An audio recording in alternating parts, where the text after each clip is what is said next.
Sir কি অবস্থা, আজকে কেমন আছেন আপনি? আমি ইনশাআল্লাহ ভালোই আছি। ভালোই আছেন? ইনশাআল্লাহ আজকে ভালোই কততম সেশন চলতেছে আপনার? আজকে এই শেষ 10তম শেষ। 10তম সেশন। হ্যাঁ জি। আচ্ছা আচ্ছা স্যার, প্রথম যেদিন আসছিলেন সেদিন আপনার কি অবস্থা ছিল? আসলে আমি বসতে পারি নাই, দাঁড়াতে পারি নাই, পা জি ভার করতো, কোমর ব্যথা করতো, মানে এত খারাপ অবস্থা ছিল? আবার এই যে শোল্ডারও ব্যথা ছিল, শোল্ডারও ব্যথা ছিল? শোল্ডার ব্যথা ছিল, মাথা উঠতো। হ্যাঁ। শোল্ডারটা একবারে পুরোপুরি সুস্থ, মাথাটাও পুরোপুরি সুস্থ। পুরোপুরি সুস্থ? সুস্থ। স্যার এই যে আপনার এই সমস্যাটা, আপনি প্রথম দিন চিকিৎসা নেওয়ার কতদিন পর থেকে আপনি একটা ভালো উপকার পাওয়া শুরু করছেন?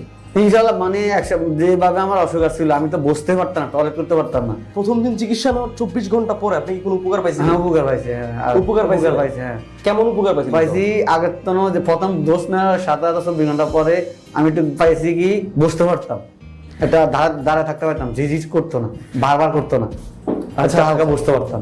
তাই? হ্যাঁ প্রথম ডোজে। স্যার কি আপনাকে কোনো ওষুধ খাওয়াইছিল? হ্যাঁ আমি প্রথম চাঁদপুরে দিয়েছিলাম। না না, আমাদের এখানে না এখানে কোনো ওষুধ খাওয়াই নাই। ওষুধ খাওয়া নাই? না, বা কোনো অপারেশন করা হয়েছিল? না কিছু না, কোনো অপারেশন করা হয় নাই? না কিছু না। আমার 10টা কোর্স দিছি, বাসা দেশের থেকে আসি, এখানে এসে চিকিৎসা নিই। আচ্ছা যা চিকিৎসা নেন আপনি আপনার মতো করে সময় করে নিছেন আর কি।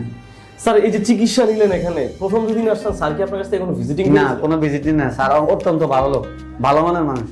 কোনো টেস্ট দেয় না আপনাকে? না কোনো টেস্ট দেয় নাই। কোনো টেস্টও দেয় নাই? আচ্ছা আচ্ছা, স্যার কি এখানে ভর্তির জন্য আপনাকে কোনো জোরাজুরি করেন? না স্যার আমার কথা অনুযায়ী স্যারের যেভাবে আমি যেভাবে বলছি স্যারের ওইভাবেই আমাকে চিকিৎসা, মানে রোগীর সুবিধা অনুযায়ী চিকিৎসা দিছে। চিকিৎসা কি স্যার নিজে হাতে করেছে নাকি অন্য ডক্টর? না শুধু স্যারের হাতে করছে। স্যার অনেক ভালো, স্যার মানসিকতা সব দিকে আমি মনে করি স্যার অনেক ভালো। এর আগে তো অন্যান্য জায়গায় চিকিৎসা নিয়েছেন? নিয়েছি। আনুমানিক কত জায়গায় চিকিৎসা নিয়েছেন? আমি 101 জায়গায়, চাঁদপুরে নিয়েছিলেন? সেখানে কি ডক্টর নিজে হাতে চিকিৎসা? হ্যাঁ নিজে হাতে চিকিৎসা দিয়েছে, ইনজেকশন দিয়েছে। ইনজেকশন দিয়েছে, কিন্তু এই টাইপের চিকিৎসা তো হয় না। এই হিসাবে চিকিৎসা হয় না। একটা ইনজেকশন দিয়েছে আর সবগুলো চেকআপ করেছে, আমার হাড় ক্ষয় গেছে, মেরুদণ্ডের পিছনে আর পায়ের মুরলি ক্ষয় গেছে। তখন কি কোনো উপকার পাইছিলেন? হ্যাঁ একটা ইনজেকশন দিছিল, উপকার পাইছে, পরে আগ পা চলে গেছে। ও এক পা দিছিল, ভালোই আসছিলাম, ভিতরে একটা সব যত জিনিস দিছে, ওটা দেওয়ার পরে মোটামুটি ভালো আসলাম, পরে আর এক পায়ে চলে গেছে। আরেক পায়ে চলে গেছে? হ্যাঁ চলে গেছে। আর আমি আসি না, পরে আপনাদের সাথে যোগাযোগ হয়েছে, স্যারের সাথে দিছি। এখানকার নাম্বার কিভাবে পাইছেন আপনি? আমার সাথে ফেসবুকে এটা আছে স্যারের সাথে। ও ফেসবুকের মাধ্যমে পাইছেন? প্রথম দিন আসার পরে স্যার আপনারা কি বলছিল?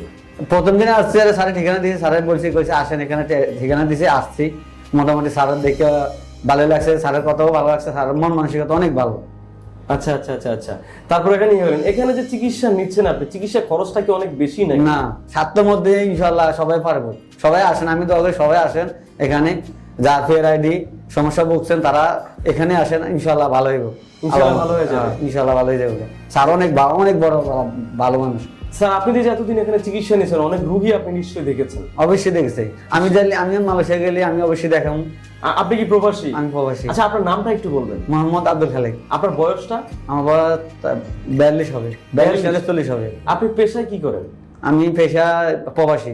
প্রবাসে থাকেন? মালয়েশিয়া কাঠের ফার্নিচারের কাজ করি। ফার্নিচারের কাজ করেন। আর বাংলাদেশে আপনার বাড়ি কোথায়? আমার বাড়ি জেলা লক্ষ্মীপুর জেলা। আচ্ছা আচ্ছা আচ্ছা, যা খুব ভালো, আপনি আমাদের একজন প্রবাসী রেমিটেন্স যোদ্ধা। আপনাদের এই চিকিৎসা করতে পেরে সত্যি আমাদের কাছে খুব ভালো লাগে, কারণ আমাদের এখানে যে সকল রোগীরা আসেন সবাই ইনশাআল্লাহ আল্লাহর রহমতে সুস্থ হয়ে যান। সেটা আপনি দেখেছেন অনেক রোগীদের চিকিৎসা নেওয়া অবস্থায়? দেখেছি। যাক ইনশাআল্লাহ আমরা দোয়া করি আপনি প্রবাসে ফিরে যান, আবারও আপনি আপনার নতুন উদ্যমে আবার কাজ শুরু করেন। আর আমাদের জন্য দোয়া করবেন, আমাদের ডক্টর রাশেদ অ্যাডভান্স আকুপাঙ্ক স্যারের জন্য দোয়া করবেন, স্যারের জন্য দোয়া করবেন। স্যারের জন্য আমি দোয়া করি, স্যার এত ভালো মানুষ, আমি আরো কয়েক জায়গায় গেছি, স্যারের ব্যবহারটা অনেক ভালো, স্যার মন মানসিকতা অনেক ভালো। আমি দোয়া করি স্যারের যেন আরো আগে যেতে পারে, আমি দোয়া করি, আল্লাহ কাছে দোয়া করি। স্যার অনেক ভালো, কথাবার্তিতে আসার ব্যাপারে অনেক মন মানসিকতা ভালো, এটুকু বুঝবি আমি মনে করি। অসংখ্য ধন্যবাদ স্যার, ভালো থাকবেন, আমাদের জন্য দোয়া করবেন। আল্লাহ হাফেজ। আসসালামু আলাইকুম।